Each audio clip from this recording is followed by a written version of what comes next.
Thank you. I'd only been in London for 3 days when I met Neal. He was tall, charming, good-looking, with a great sense of humour. And he was our supplier. So we would take our design team out for lunch every now and then. It wasn't until we were both single that he told me that he liked me. I had no idea. Anyway, we started to date and we were having a great time. But about 6 weeks later, we found out that he fell seriously ill, and I got him to hospital. We found out unbelievably, he had a large malignant brain tumour. He had chemo and operation, and 6 months later he was given Neal free. So we carried on with our lives, and the following Christmas he proposed to me. We looked forward to getting married, but 2 months later the tumour was back, and he told me I didn't have to marry him, and I said, screw the cancer, we will make the most of what we have, and we did. So 5 years of chemotherapy resumed. And by the time that had happened, he was not so good, so I'd given up my job in the city as a graphic designer and started to care for him full time. Then he had, sadly, a stroke a few years later after that, and he ended up in a hospital bed in our living room.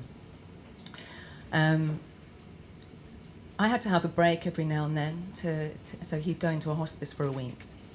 When he was in there, he'd go downhill quite rapidly. But when I got him home again, he significantly improved quite quickly with my care, because I know that my love made his world a better place. A neurosurgeon spoke a few years ago, and we heard him speak. He said he was often asked what was the best criteria for surviving a brain tumour. His answer surprised us all. He said it was marital status. Not only did you have somebody loving you and fighting for your corner, you had a reason to live, the love of another. Another thing that I found was, not only did I need love and compassion to care for Neal, I needed love and compassion for myself, because I'd say caring for Neal is probably the hardest thing I will ever do. About 1.5 years ago, Neal sadly passed away. He'd been ill for 13 years. In knowing how hard it's been to care for Neal all those years, I have written an inspiring and uplifting book for carers, for which there is not one out there at the moment.